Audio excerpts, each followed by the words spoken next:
So am I going to talk first, or are you going to talk first? I don't know. Shall I talk first? Well, if you want me to talk first, you're going to have to tell me what to say. That. It won't be that. Okay. Try this. Are you ready? It will. Repeat after me. Yes, hello. Hello, lovely listeners. Hello, lovely. Do you want me to, shall I flower it up, or do you just want me to repeat it exactly as you say? No, you do your dramatic reading, Chuck. It's all good, yeah. My dramatic reading? Yeah, give it.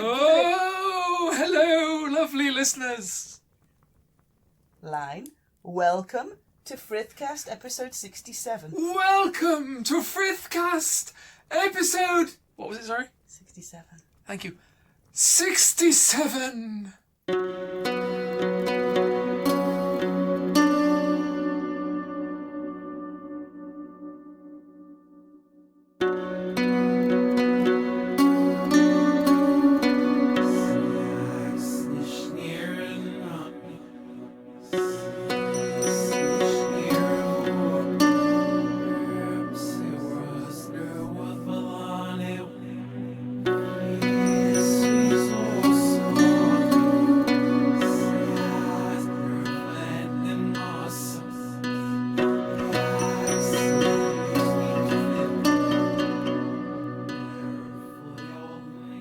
Okay.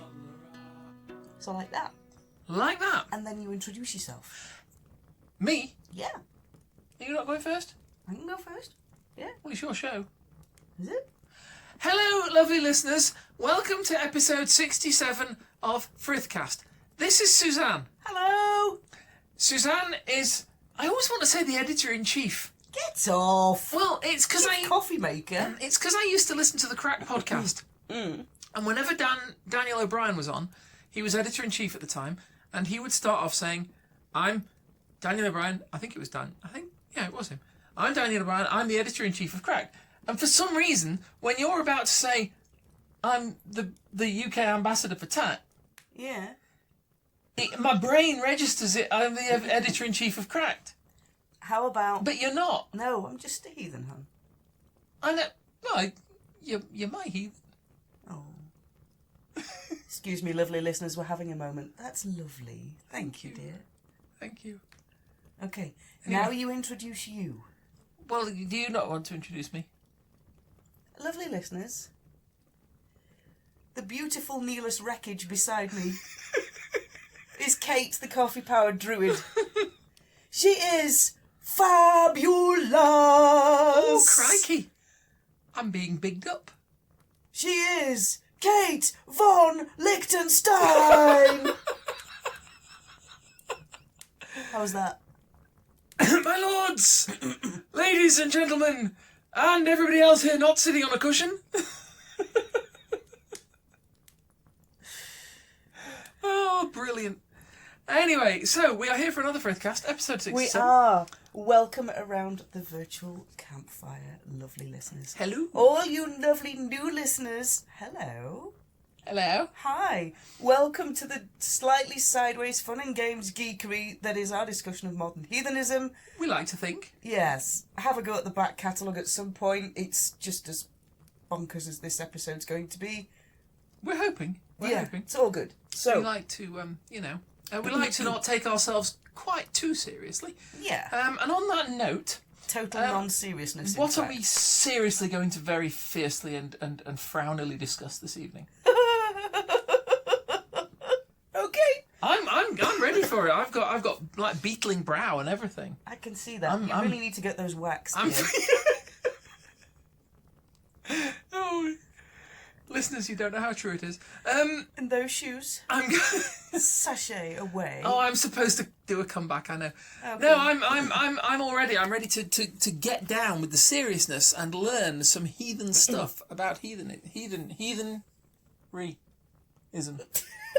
Heathenryism. Because I'm if you've been with us for a while, dear listeners, you will know I am not myself a heathen. I am as introed a druid of the druidic persuasion. Yeah, a bit of druidry, yeah. With a hint of sort of Roman paganism as well. The two do manage to kind of fit together quite well, actually. You'd be surprised. But I am here to learn from my beloved heathen wife here, Well, you do not. who is going to tell us this evening about... Hang on, I'm just taking a sip of coffee. Oh, Give me a minute. the timing. What? I thought you were carrying on. All right. What I'd like to talk about, we've done an episode looking at interfaith stuff. We have. And we've covered episodes, things like the Beowulf episode, right back in the midst of time in about episode 6, I think. We first looked at an account by an Arabic guy called Ibn Fadlan. Yes. About his account of the burial of a Rus chieftain. Rus chieftain. Rus chieftain.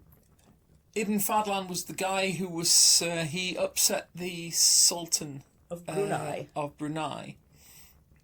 And he was assigned to a diplomatic mission, basically Quote-unquote diplomatic mission. Yeah, I don't know whether anybody's ever watched Invader Zim.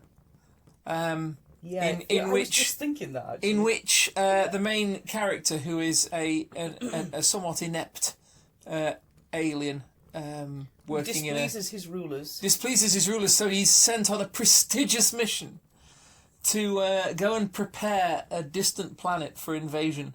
Yes. And there's a lot riding on it, there except is.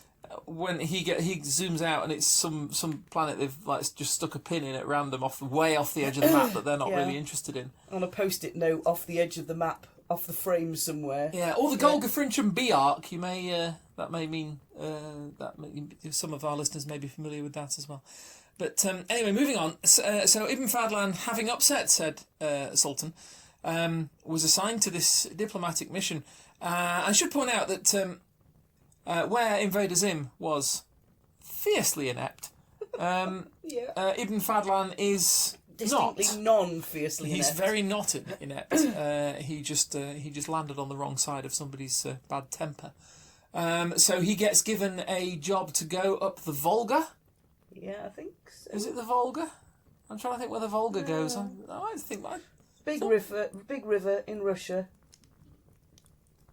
I thought my geography was better than this, and now I can't remember where the Volga is.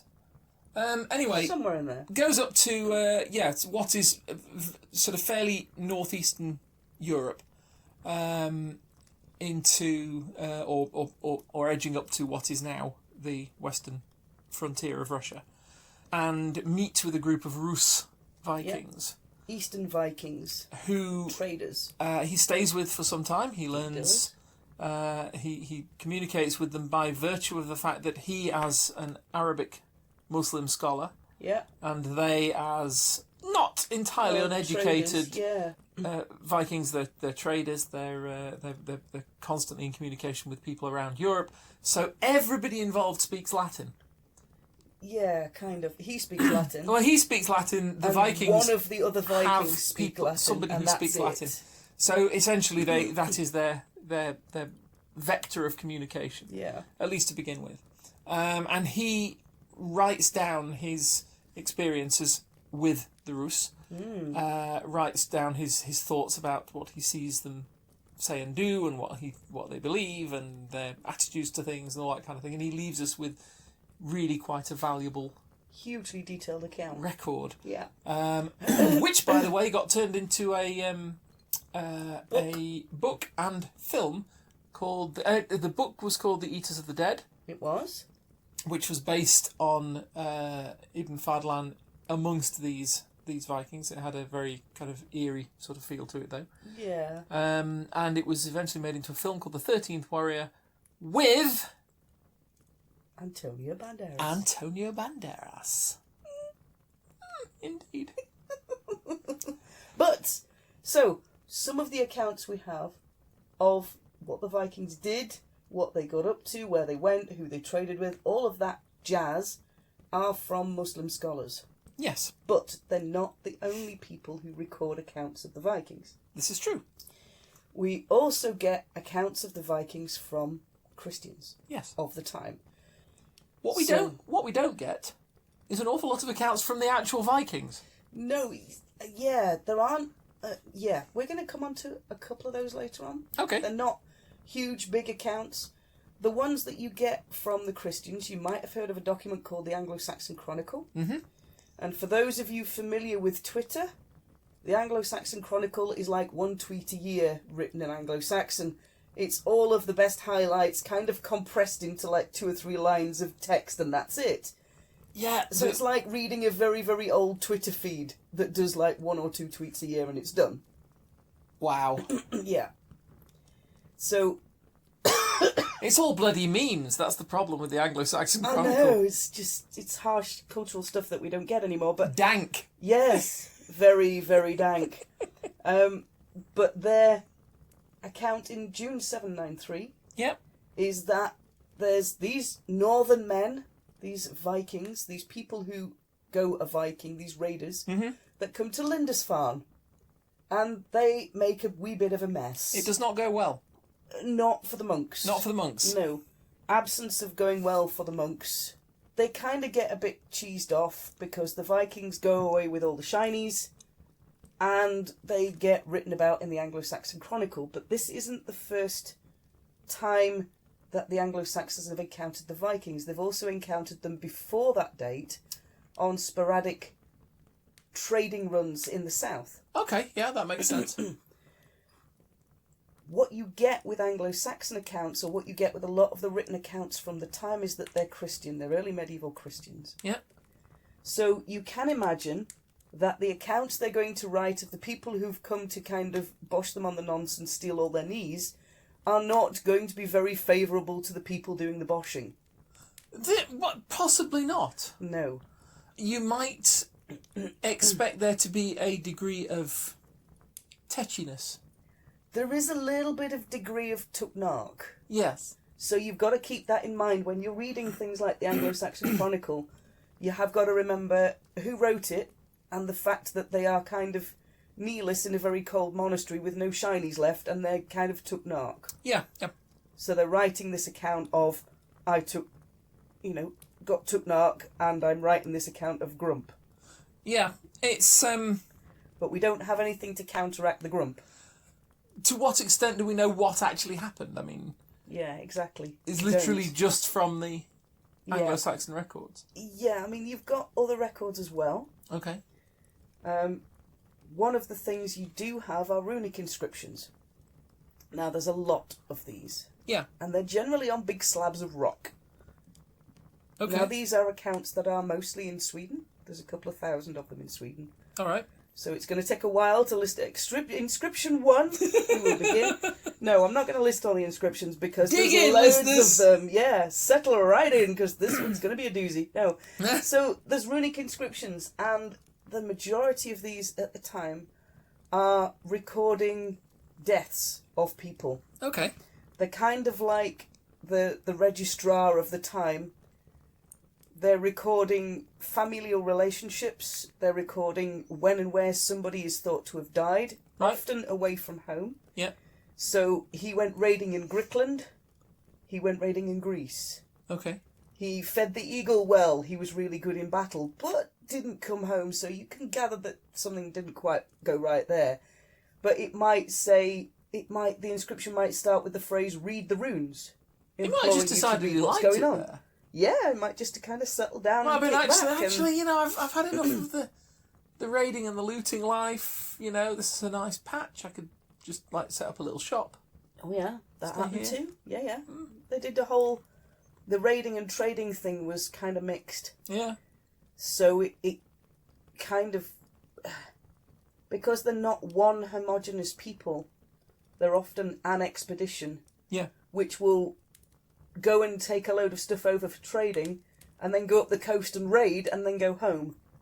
Okay. So they're kind of doing bits of both, and there's never very many clear accounts of, oh yeah, trust the guys who look like this because they're just here to trade. Yeah. Do not trust the guys that look like that because they just kind of bop you on the head and steal all your knees.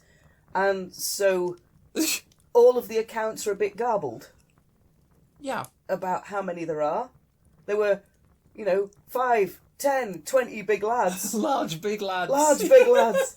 It's that, and you don't know what it's actually like. But the runic inscriptions go from recording deaths. So-and-so, son of so-and-so, or father to so-and-so, or he who owned a farm in this territory has died. It's kind of like an insurance document. It's like saying this inheritance can now be passed to this person. Oh, sort of the will. Yeah. Yeah, okay. It's like, 4-ton rocks worth of will that's written out, and it's put on a boundary somewhere, so when you go into that territory, you're reading all of these news and messages. So-and-so's died, his sons inherited the farm, or so-and-so, fighting brother to so-and-so, has put this stone up in memory of this person. They've died now, and their farm can be passed on. Or their goods can be passed on, or their wife can remarry, is now free to remarry because there's this legal document that says it's all good. This massive monolithic legal document. These massive monolithic legal document that were painted. These runestones are painted. Okay. So you might see the phrase so-and-so carved, so-and-so painted. This I did not know. So they found traces of paint in the creases. Reds, yellows, blues, browns, huge big 4-ton rock, bright yellow, painted. Well, with a big message all over it. This is interesting to me because as a Roman, sort of Greco-Roman sort of pagan-y type, I was tickled to find out, when I found out some years ago, that what we think of as these very classical Greek statues, Greek and Roman statues like and big busts marble. and things. Yeah. You have them in all the finest museums, and everybody goes walking around them and looking at them very seriously and sort of going, oh yes, the line, the form, the this, that, and the other, and it's all very highbrow. And they have, if you go to, there's a stately home not far from where we are, our sort of area. There's a place in the middle of Britain called Chatsworth, and they have a sculpture gallery where there's a whole. I mean, to be fair, in Chatsworth, a lot of them are quite actually modern sculptures, but it's that kind of, sort of like naked Greek dudes. Oh, okay. And ladies with big fine. I mean, plenty of naked. Anyway, there's a lot of naked goes on, but there's also a lot of very refined, fine robes and togas and what's the stoli? I was trying to think what the lady version of a toga was. And originally though they were painted. Were they? They were painted, and they were as garish as balls. Balls are garish. Well, figuratively speaking. Okay. I was going to say garish as but we're a family show, so... Young lady, your language. Yeah, they were painted. They were painted up in horrible, horrible, bright colours. Wow. Ghastly. Okay. Really tasteless. I mean, these were absolutely monstrous. The exact opposite of how we look at them. Okay. And it just made me... It just reminded me of that when you were talking about the runestones being painted up. Bright, great big yellow things just plonked all over the countryside. All of that. Big, huge, big painted runestones. And you find that originally they're used to mark deaths. Okay. Primarily for things like inheritance. Or they understand now that they're for things like inheritance. Yeah. But when you get... The conversion to Christianity in Northern Europe takes... It isn't an overnight process. No. And it isn't the same process everywhere. Okay. It's different. It takes at different speeds in different places. In some places it exists alongside paganism. Some places don't take it at all. Yep. Some places take Christianity straight on. Others it takes a few attempts before it sticks. Yeah. So it's kind of this mishmash of two faiths that interweave and work alongside each other for a long, long time. Okay. And so you get runestone markers, but the language on them changes. It changes to, instead of such and such is dead, his inheritance can go to this person now. Yeah. It will say, such and such has died, God help his soul. Okay. Or it will give you the phrase, he died in white clothes. He died in white clothes. In white clothes. Bearing in mind that the inscriptions before this haven't told you about what kind of clothes the people have been dying in. No. So this is a whole new phrase that's appearing on these stones. He died in white clothes means that that person had a deathbed baptism. I was going to say, just as a side note, it didn't say what the old inscriptions didn't say what clothes people died in, because they usually died in like metal. Yes. I mean, the assumption was probably that they were out like trying to bop somebody on the head, and they got bopped on the head. Exactly. But this phrase "to die in white clothes" happens when you start getting Christianity coming into things like burial rites. Okay. But they're still raising a runestone to somebody's memory. They're just now putting this phrase on, he died in white clothes. And it means this deathbed baptism. So in theory, that person, after they've been baptised, cannot sin any further. So once they are baptised and don't sin, they go to heaven. Okay. It's reasonable to say then that the runestones were never specifically don't sound, from what you were saying, as though they were specifically religious. No, they're more like a cultural thing. Yeah. Except in the sense that, again, from a Roman point of view, somebody says religious. I mean, I think we've talked before about the fact that a Roman would look on with some sort of confusion on our modern concept of the separation of church and state, because to them it was the same thing, not the church, but their religion was the structure upon which their society was built. So I suppose if the Vikings had any comparable idea like that, I say the Vikings, the Norse, the Scandinavians, if it was their feeling that if you were going to do matters of law and matters of civil sort of management of assets and properties and all that kind of thing, if there was a religious element to that, then fine. Otherwise, I was going to say, yes, it might have been somebody's will or some kind of like 4-ton document, but it doesn't sound as though it had a religious element to it until the Christianity came along. This Christianity coming in. And then suddenly it's like, well, yes, it might be a 4-ton legal document, but it needs to have references to somebody's baptismal state. There's this shift in, he was baptised before he died and therefore has gone to heaven. Yeah. And so you also get the mentioning on runestones, which doesn't happen. It only happens when you get this conversion period. You get them mentioning the fact that they've done civic works for the good of their soul. Okay.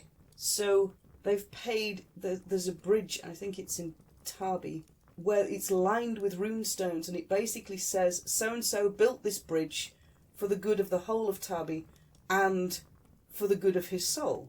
Alrighty.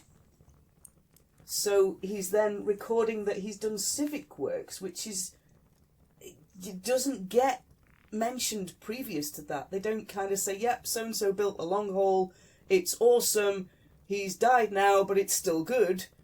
That doesn't happen before this. So somebody's like building a huge big stone bridge and lining it with runestones saying, yep, so-and-so's paid for this to be done, it's a civic work, it benefits his community, he's done it for the benefit of the community and for the benefit of his soul, because he's paid for a civic work to be done in his lifetime.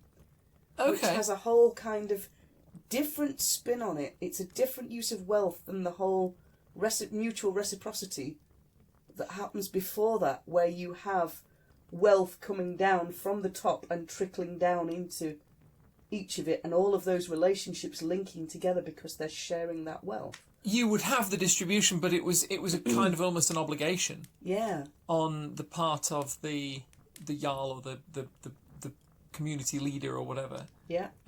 Would have wealth, but the wealth would be expected to be distributed. Yes.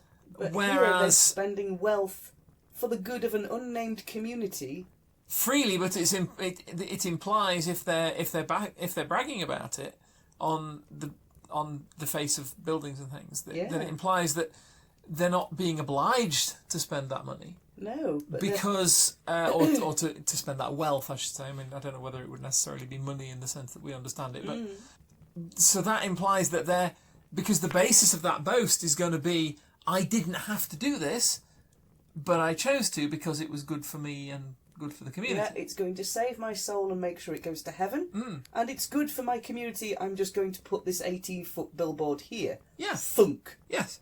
Tell everybody what wonderful works I've done because Jesus said don't do that. So that's what I'm going to do. Yeah, and that whole kind of civic work comes in when the conversion comes in. Yeah. And conversion is complicated. Oh, yes. It happens. They're still trying to work out from the archaeological and historical record what exactly happened in every area. Because what we've got is fragmentary and it's complicated, and there are a lot of different ways of looking at it. But you might think, apart from the Anglo-Saxon Twitter Chronicle, that you've also got a couple of other accounts that are really useful and are not as much of taking narc. Okay. As the ones on the receiving end of getting all their knees nobbled. One of the best accounts we have of a heathen temple at Uppsala, and he describes this temple. It's got a gold chain around the top, it's got a well outside and a tree that they use for hanging sacrifices from. Okay. And he describes the ceremonies that go on there is from a chap called Adam of Bremen. Now you might have guessed with a name like Adam, he's not from Northern Europe. He's not from Scandinavia. He is in fact from Bremen in Germany. He's a wee little Christian monk. Okay. That gets sent after a chap called St. Ansgar. And Ansgar... Zap Brannigan! Zap Brannigan. We're going to talk about this in the next episode, but Ansgar decides that he's going to try and convert Northern Europe from the paganism that it is, heathenism that it is, to Christianity. And he drags along Adam of Bremen, which is good for us because we have some of Adam of Bremen's accounts, one of which is the description of the temple at Uppsala. But he's very, very Christian. And although he's not on the wrong end of the pointy end... No. He's still seeing things through a Christian lens. Because he can't do anything else. Of course he can't. This is I guess this is a problem we all face, isn't it? I mean, quite aside from all the sort of physiological weirdness that goes on with actually receiving information and processing it and storing it in your memory, you're going to understand things from within the cultural sort of shaping that you've had through your life. So he's going to be what you're comparing it to. That's the only thing you can compare it to, in a way. So he does go into Northern Europe and he does describe a lot of what goes on there. And next episode we're going to talk about it because he describes Ansgar's efforts to turn Northern Europe Christian. Spoiler alert, it does not go well or particularly simply. So, coming back to Britain. Yeah. We're going to leave Adam of Bremen till next time. Okay. Coming back to Britain, you have an account by Bede, who is another monk. The Venomous Bede! The Venomous Bede, B-E-D-E, not B-E-A-D. Yeah. Bede is a monk, dude. He's writing down, and he's a bit venomous himself. He's got a bit of snark in him. Well, he is a bit snark, but I should point out he's actually traditionally referred to as the Venerable Bede. I like your version better. My version... That might be my cultural conditioning and kind of like, but no, I like your version better. My version comes from a very, very old comedy history book called 1066 and all that. Yep. Where he's referred to as the Venomous Bede. Yes, so the Venomous Bede writes about an East Anglian king called Redwald. Redwald, yeah. Not Redwall, but Redwald. Indeed. Yes. Never mind. Okay. It's got mice in it. I'll explain to you later. Mice? Mice. Redwald does not have mice. He is mice-free. He is a king of East Anglia. What's he got against mice? I don't think he's got anything against mice. They don't kind of figure in the story that much. Sorry. He's kept them all out? Yeah. Well, he hasn't kept them all out. It's just they're not recorded as actually being there. He must have been there, though. Mice. There's always mice. Wee little Anglo... So if they're not in the story, he's taken them out. Well... Yeah. Maybe he's just micist. Mate, we need to know what went on here. Okay. We'll come back to it. Yeah. Just stick a pin in it. No, don't stick a pin in the mice, but stick a pin in... Yeah, hit where they're going to be, not where they are. Yes, stick a pin in the subject. Yeah. So, the Venomous Bede... Yes. ...writes an account of Redwald. And Bede for a Christian monk of all charity and faith and foo, has a little bit of snark in him. Okay. A wee lot of snark in him, actually. And he's a bit not impressed with Redwald. All right. And he decides that he's going to use the power he threw all the mice out. Yeah, the power of the written word to lay the smack down on Redwald's character a wee bit, even though he's a king. Oh, but if anybody can get away with that, it's a monk. Yeah. What's a king going to do to a monk? Oh, well. Well, yeah, I know, but theoretically, what's a king going to do to a monk? Okay, fine. King Redwald is baptised. Okay. While he's out and about doing the visiting another king thing, he accidentally falls in the baptismal thing and gets baptised as Christian. That's not... Bede wholeheartedly approves of accidentally tripping up over the edge of the rug. Kasploosh, baptised now, done by. That's not how baptism works. Totally is. I've seen videos. No. Okay, fine. There has to be some... They have to agree to it. You can't just fall in the water, trip them up, drop them in the water and say you're baptised now. That's not how it works. Really? Yeah. Oh, They have to these things confuse me. They have to say that. I know this. I've seen. I went to a baptism. I saw somebody doing the whole being dunked in the water thing. They got asked, "Do you wanna?" Do you want to get dunked in the water? Yeah. Okay. And they're like, "Yes, please." They went dunk in the water. And there was prayers and things. You can't just accidentally trip up and fall in. Okay, fine. Lovely listeners, apparently he did not accidentally trip up and fall in. Apparently there was all prayers and foo and, complicated stuff. Symbols, bells, wailing women, whatever that happened. That happened. And he came home and went, "Hello, lovely pagan wife. I has Christian now." And pagan wife was not impressed, but... I was going to say, there's going to be tension there, isn't there? Just a little bit, yeah. So he decided, because he's now Christian, and his whole kingdom is pagan. His wife is pagan, his whole kingdom is pagan, his temples are pagan. Everything is in the decor that he left when he went away. But he has now come back with all these newfangled ideas of new decor, please.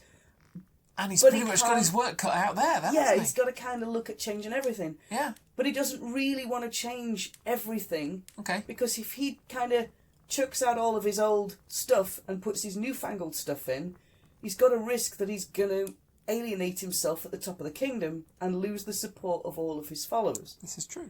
This is not a good thought. So he has this bright spark of an idea. One which Bede disapproves of terribly, which makes me quite like it. Disapproves? Totally disapproves. Okay. Or, total thumbs down, angry face, whatever you want to call it. Venom. Does not like it. Redwald sets up in his hall, he has an altar at one end to the pagan gods. Okay. Directly opposite that, at the other end of the hall, he sets up an altar to Christ and God. Because he kind of wants to hedge his bets and have a little bit of both. Also not how it works, but... Yeah, he doesn't quite get the hang of monotheism, but, he was trying. Yeah. And all of his kingdom is pagan. His wife is pagan. Yeah. All of his followers are pagan. Yeah. He's now come back with this shiny new religion and needs to introduce it kind of slowly. Fortunately for us, Bede records that his wife managed to persuade him back to his pagan ways. Bede is not a happy bunny. He really lays the snark down by basically calling him a total pagan, which is as insulting as it gets. Yeah. Oh, there are barely worse things you can call somebody. Yeah, this is just What's the horrible. word? apostate.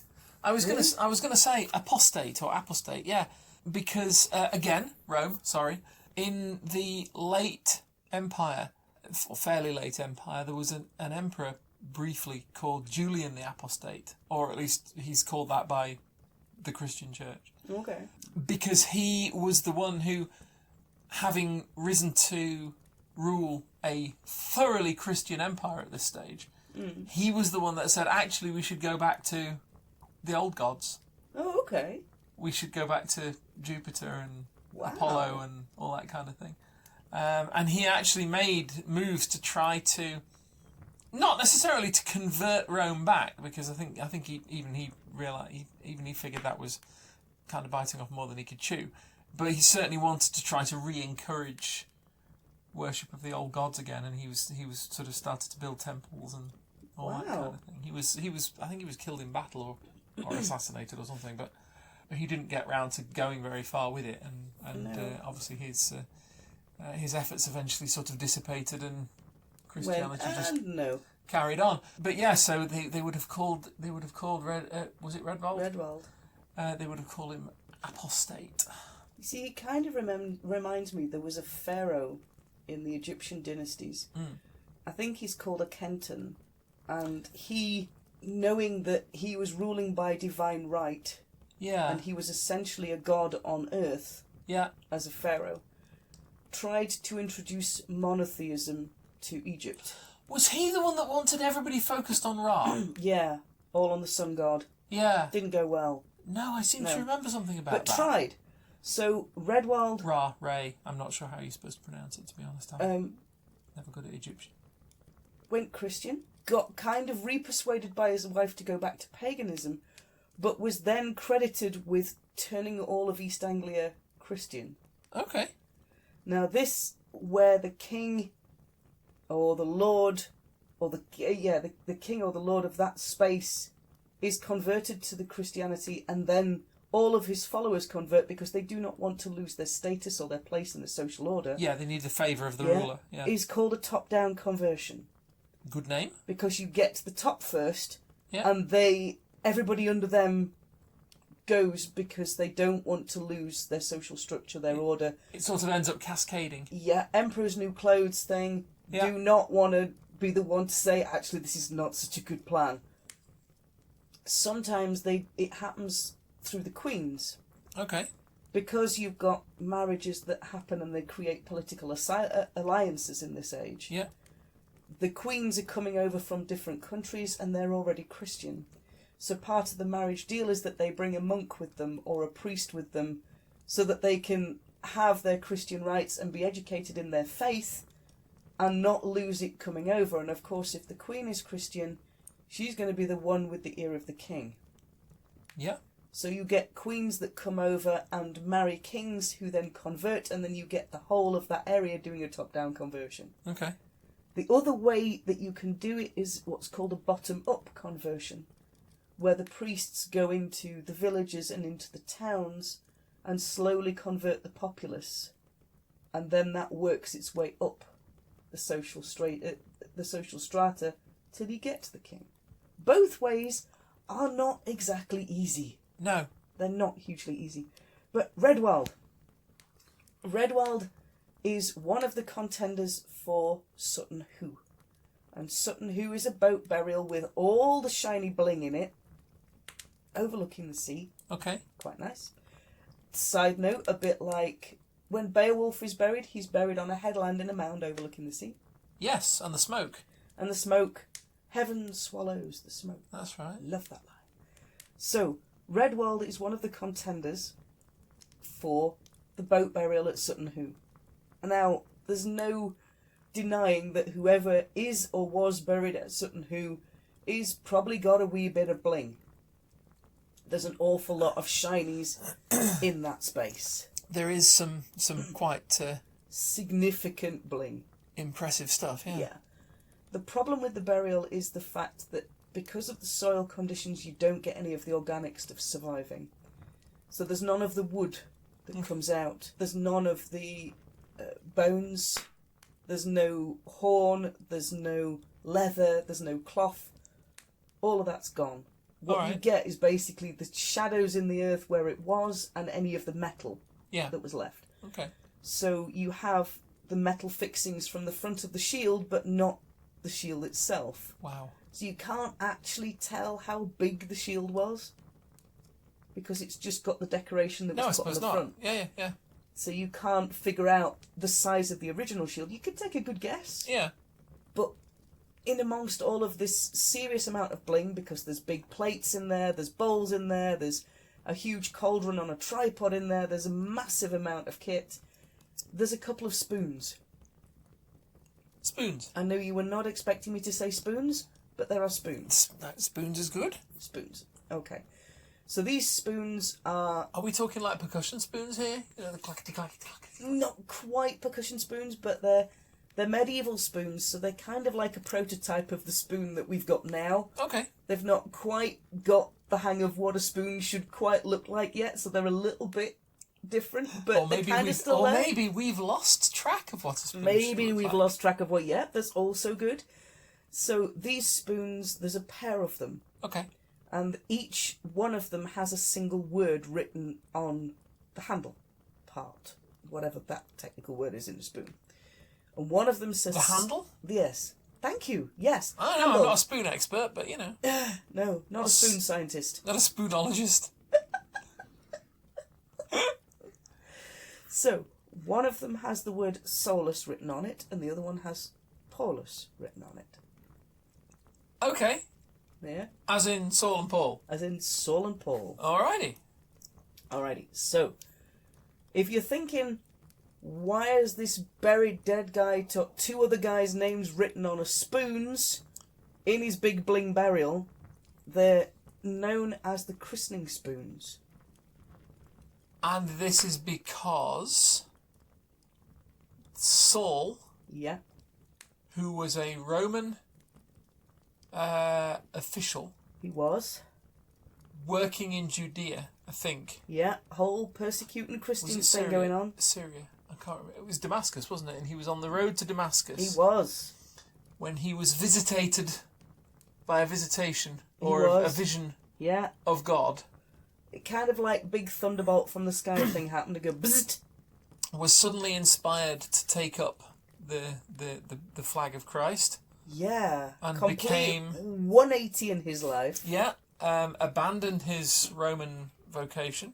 Took up with the Christians and became Paul. Changed his name to Paul. He did. He is now Saint Paul. He is now Saint Paul. Indeed. So these spoons are christening spoons, presumably on the same basis. Yeah, on this basis of conversion. Yeah. So the spoons are one of the reasons why they think the grave belongs to Redwald, because he converted. And also converted back. But I suppose you could put the spoons either way around. He could. Yeah, and yeah, he was still known as the guy who converted East Anglia and made it Christian. Yeah, fair enough. So, yeah. Lovely listeners, we're going to throw some links into the description, as we usually do. This has been an incredibly brief look round the subject, and yeah, you're going to need a wee bit more study to get the whole picture of what's going on. These are just little taster bits of what's happening at this time. And the Norse interactions with Christianity are incredibly complex, incredibly detailed, and go on over decades. There's a lot of, particularly sort of new pagan authors. I say new, you know, the modern Yeah. day pagan authors who will write of European conversion as almost a sort of single violent wave of oppression that sort of came out from Rome, and everybody just flattened everything. was forced Yeah. to comply, and it was certainly an awful lot more complicated than that. It definitely was in Northern Europe, and next episode we're going to look at one of the key figures who looked at that, tried to affect that conversion, top-down conversions. Okay. Called Ansgar. With his wee little kif helper, Adam of Bremen. Yeah. Because... It's just... yeah, what Ansgar goes through reminds me very much of the attitude of Zach Brannigan. Yeah. We're going to go into that next episode, but needless to say, the conversions aren't simple. No. It's a very complex political web, social web of religions that all mesh together. The Vikings certainly knew about Christians and Muslims and other peoples and other faiths on their travels. Yeah.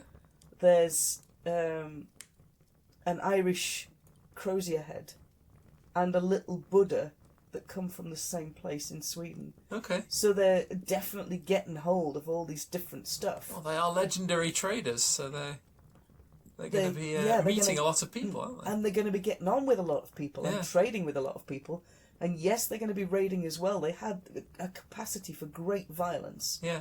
But they also had a capacity for huge trades. Yeah. And travel. So the conversion of the north, conversion of Northern Europe is not a single wave of once you flick the first domino, everything else just falls neatly into a pattern. Yeah. It had to be continually motivated. Yeah, huge, complex intermingling of two great religious, not institutions, because the Norse one, it isn't really a homogeneous set of worship. Well, religious paradigms. Religious understandings. I like paradigm. Very, very, yeah, paradigm's a good word. So you get this paradigm shift, but it's a very, very slow one. Yeah. And in some areas it takes straight away, in other areas reject it, and other areas it takes a bit longer. So we're going to go into some of these next time round. Okay. Lovely listeners, if you would like to find us online, my name's Suzanne Martin. You can find me on Facebook as Suzanne Martin, or you can find me on Twitter at Geetha in Jeans. Throw me a friend request. Come and say hi. Ask me for book recs. Come and say, right, that point you made about such and such. I'm always happy to talk shop. And if you want to find me for any reason, you can. Your best bet is my sort of website. Yeah, still good. It's basically just a WordPress blog with ideas above its station. And it's at glassrain.net, so feel free to pop along and find me there if you want to, or send me a message through Suzanne. Also good. Yeah, we're all good for this kind of stuff. Yeah. So, lovely listeners, we're going to leave you round the embers of the virtual campfire, just chilling out, and we will talk to you all for episode 68, when we get to talk a little bit more about Ansgar and Adam F. Brennan. 68. Here we come. Here we come. Talk to you next time. All right. Bye-bye. Bye-bye.